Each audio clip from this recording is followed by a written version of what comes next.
Tune into Nice Radio every Saturday at 7:30 a.m. for A View from the Outside, hosted by Brereton Horne.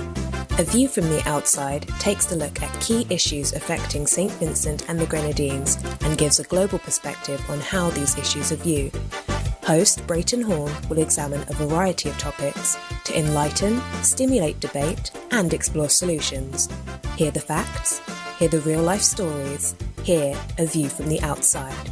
Join Brereton Horne at 7:30 a.m. every Saturday on Nice Radio for A View from the Outside. This society needs a spectacle. It might help us to see some people. On A View from the Outside this week being the 17th of July 2021, we look at Facade, F-A-C-A-D-E, Facade, with the view being that it is high time that Vincentians spot the facade and be aware of the various attempts by the regime in St Vincent and the Grenadines to bamboozle and hoodwink the unsuspecting populace. The Oxford Dictionary defines facade as a deceptive outward appearance, and the Collins Dictionary states that a facade is an outward appearance which is deliberately false and gives you a wrong impression about someone or something. It is worth noting here that the Oxford Dictionary defines deceptive as giving an appearance different from the true one, in other words, misleading. It is worthy to note also that synonyms for facade are fake, sham, mask, and charade. So, when we on A View from the Outside encourage you to spot the facade, we are actually encouraging you to spot the deception, spot the fake, spot the sham, spot the mask, spot the charade, and to guard against being bamboozled, hoodwinked, and deceived. During the recent sittings of the last Parliament in St Vincent and the Grenadines, the Prime Minister was deliberate in his painting of a glorious picture to the outside world of the lived experiences of women in St Vincent and the Grenadines. He told the international community of the number of women and the various high-ranking positions which these women hold. Among these women, he mentioned Her Excellency the Governor General and the Speaker of the House of Assembly as being the first women to hold those positions. He also mentioned other women, including the current and former supervisors of elections. From the picture he painted, one could not have missed his deliberateness in painting a picture of how women are well treated by his regime in St Vincent and the Grenadines. Anyone who listened to him, who knows very little of or about what the true situation is in St Vincent and the Grenadines, may no doubt have been enamored or impressed with such display. Until, of course, they become aware of the facade and look behind the proverbial walls of what those appointments bragged about may truly be masking. Of course, it is all well and good to have these women in those positions. However, looking behind the facade and revealing the true picture pertaining to the treatment of ordinary women in St Vincent and the Grenadines will no doubt expose a situation of which any country ought to be ashamed of. Looking behind the facade will reveal Michelle Andrews, the police woman who was part of the Prime Minister's security detail. She alleged that the said Prime Minister, in the dead of night, when she was on duty guarding him and his family, sexually assaulted and raped her. Since then, she has been condemned to being on the beat and humiliated in the most public way, as if to serve a warning to others. Looking behind the facade will be the face of Yogi Farrell, that young woman who came under the might of the ruling ULP regime, their agents and enablers, and the various arms of the establishment. She faced their wrath when she alleged an affair with the now Minister of Finance, Camilo Gonzalez, the son of the said Prime Minister. She was sent off to the mental asylum by a magistrate, reportedly without any evidence of any mental illness by her being presented to him in court. She also revealed the existence of the Parliament Girls. Looking behind the facade will reveal the Parliament Girls. The Parliament Girls is a term used to refer to a specific group of young women who are said to engage in sexual favors with members of Parliament and others in the echelons of the ruling regime in exchange for their mere financial survival. Looking behind the facade will reveal the many young women and girls who are suspected to be the subject of human trafficking in the country. Looking behind the facade will expose the naked truth and reveal Zinga, that young woman who had to eat half of her ramen noodles for dinner, yet she had to be engaged in phone sex with a senior elderly politician. She had to flee the state for her own safety, while the senior elderly politician continues to enjoy the benefits of the state. Looking behind the facade will reveal young women of the nation, those very women who represent the future of the country, having to subject themselves in the most uncompromising of ways for the promise of a job or a scholarship. Looking behind the facade will reveal Vinette Frederick, a lawyer, then senator and supporter of the opposition in the country, being arrested and charged, acquitted of those charges, and almost immediately rearrested on the same charges on which she was freed.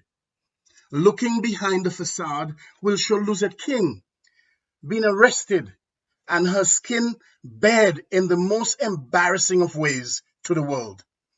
Luzette King is, of course, a champion of the rights of the Vincentian people. She was arrested for having led a protest on the front line to expose the shenanigans which were the hallmark of the elections of December 2015, which the supervisor of elections, a woman, presided over. Looking behind the facade will show Josette Boyne being arrested at her place of work as a teacher and dragged off to custody and charged for obscene writing, charges for which she was later completely exonerated. Looking behind the facade will reveal many more Vincentian women, including those who had to flee the state to escape the pressures and, in some cases, the persecution of the ruling regime.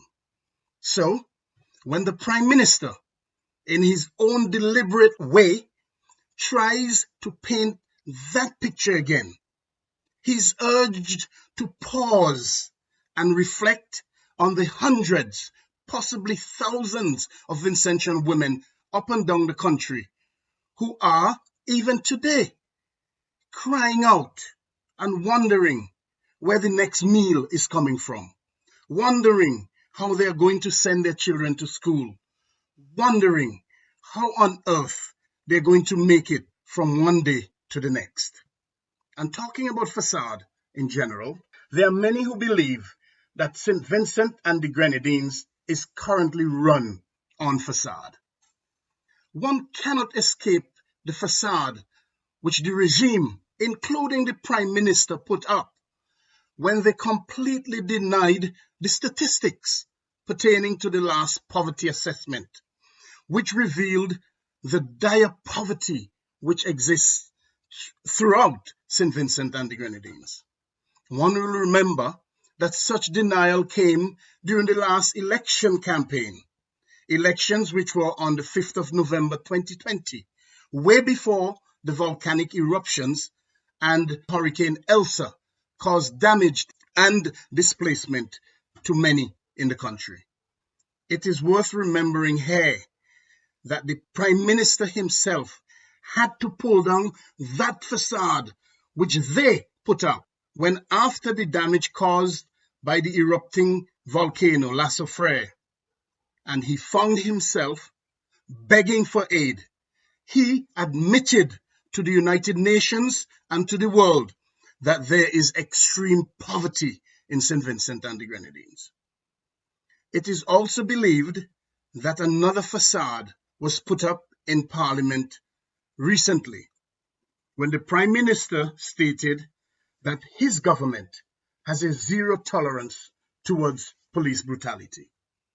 Again, it is believed that that facade was again put up for the international community because the actual evidence and the Vincentian people's lived experiences are far removed from such a policy. It is his government that has a police force which rehired police officers who were convicted, appealed, and lost an appeal for brutalizing a young boy. Where is the zero tolerance policy to police brutality? Where is the zero tolerance when his government abolished the Police and Criminal Evidence Act, PACE? That piece of legislation which was responsible for regulating the behavior of the police during an investigation. Where is the zero tolerance? Saying that there is a zero tolerance is just a facade to mask the true picture. Where is the zero tolerance to police brutality when his government stands by and does not condemn the police for using high-handed tactics on protesters, including assaulting them as if ready for combat in a war zone? Saying that there is a zero tolerance policy is just a facade and a deception.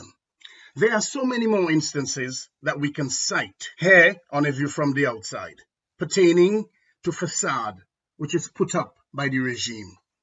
However, time does not permit us to list them all here, and so we encourage you to identify them and discuss them. Reveal them and talk about them with your neighbors, friends, and family. Spot the facade pertaining to the Cornelius John, Ashel Morgan, and Kareem Nelson matter. Spot the facade pertaining to justice in the country. See where injustice abounds and do all you can to demand justice for everyone. Demand justice for every Vincentian. When you spot the facade, demand more from the regime. Demand better. Demand that if they can't give you more or do better, demand that they go. And when you hear and or see a facade being put up, you let them know that you will not allow yourself to be bamboozled, hoodwinked, and deceived. We, on A View from the Outside, encourage you to make that call.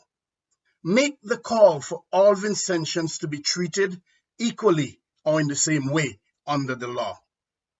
We also call on all Vincentians to stand up and to ensure that you are treated equally under the law. Reveal those facades and let the regime know that you will not stand for such nonsense any longer. And as you do that, bear in mind the words of the late Polish writer Stanislaw Lem, who said, "Behind every glorious facade, there is always hidden something ugly."